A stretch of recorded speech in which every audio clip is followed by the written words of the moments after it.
Hello, welcome to episode 3 of Interview with a Muse. My name is Maddie Clifford. I'm a writer, musician, comedian.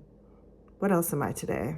I'm a lot of things, and Interview with a Muse is a community when curiosity is contraband. We live in a society in which there is a lot of despair. There are a lot of systems and a lot of people in power like Mango Mussolini and apartheid Clyde. If you don't know, you don't know. But if you know, you know, right? People that want us to feel fear, feel isolation. And this is a community for us to build solidarity. And I want to provide artists with tools and insights that we can use to continue to use artistic process, not just to help us create beautiful masterpieces and to create a life that we want, but also for liberation of people and the planet. Right. No pressure. So today's episode, it's called You Can't Sit With Us, or is it called You Can Sit With Us? It's called You Can Sit With Us. And this is all about how you deal with the cringeness of not being liked as an artist. So I'm going to get a little personal in this episode. I'm excited to do that. I'm going to talk about my own experience with like being liked, not being liked, how I've navigated those experiences online. And I'm going to give you actual tools, actual tangible advice about what you can do to work on this whole not being liked thing. And then I'm going to give you a prompt like I do with every episode. At the end of the episode, I'm going to give you a prompt. You can write, you can create art, you can think about it. There's no pressure, okay? No pressure at all. The prompts are really helpful when it comes to journaling as well, if you want to journal. But again, I'm very expansive about it. The prompt is just there. It's for you because I love y'all, okay? So first thing we have to think about is like, why are we as human beings obsessed with being liked? Like, why is that a thing? I mean, I guess some people don't care at all about it, and kudos to you. But if you're not one of those people, if you're like me and have dealt with being a people pleaser, I think we're also conditioned to believe that people pleasing makes you like this good person.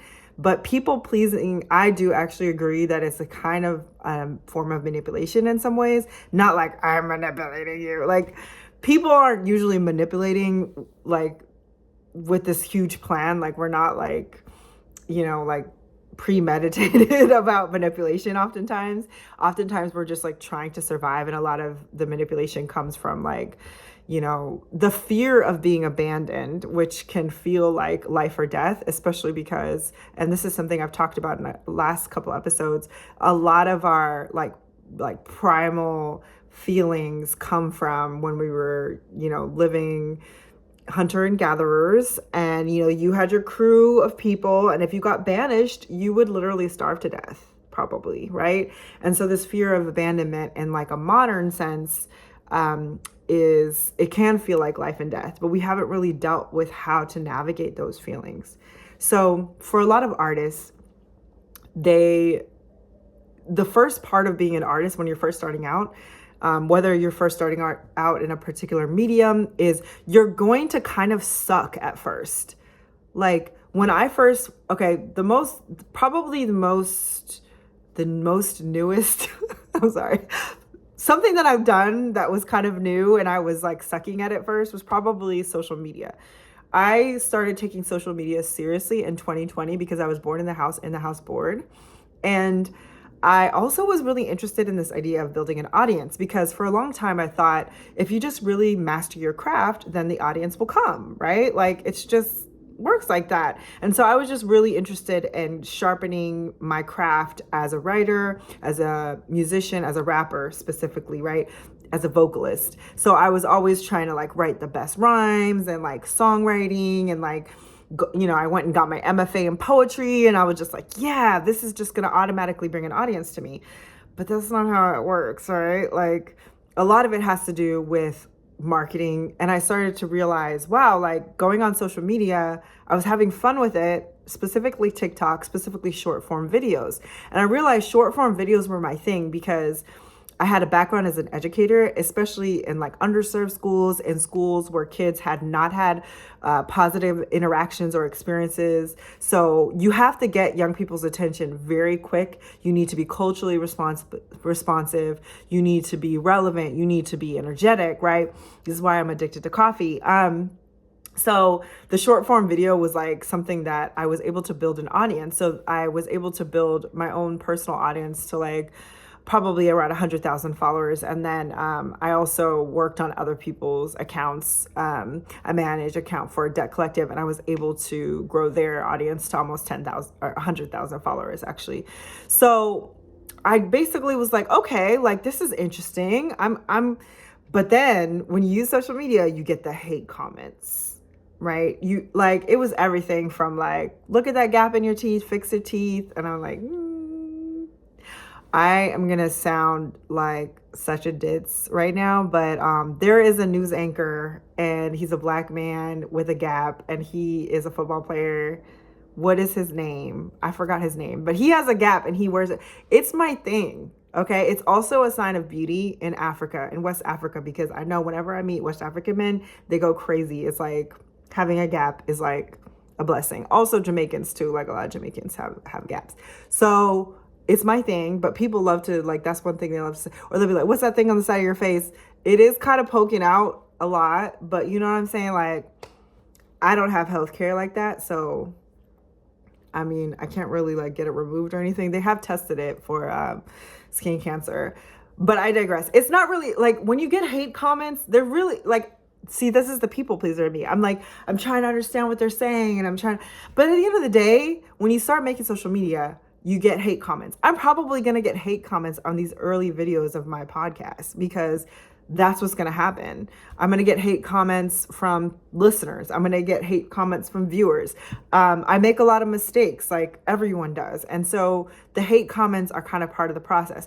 But it was fun for me because I realized it kind of gave, not like tougher skin necessarily, but it taught me that I'm cringe. Like, I'm not everyone's cup of tea. And that's actually, it's funny from a marketing perspective, that's literally what marketing is about. When you think that your audience is everyone, your audience becomes no one because you want to figure out who you're not.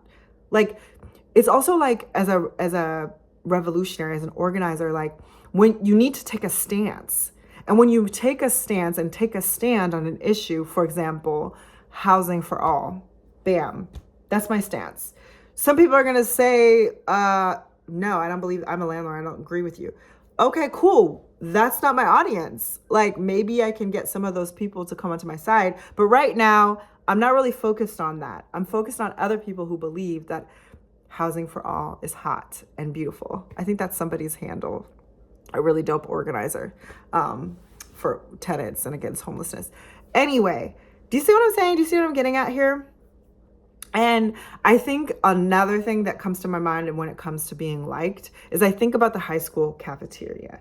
I don't know if anybody else didn't like high school. I did not like high school. If you didn't like high school, I think that you're a special person because it's like, I don't think it's a good idea to peak in high school anyway. It kind of, when you're not super popular in high school, I think it like gives you the opportunity to like build character. No shade if you were popular in high school either, whatever. But I think about the high school cafeteria and like when you had to figure out where you're going to sit.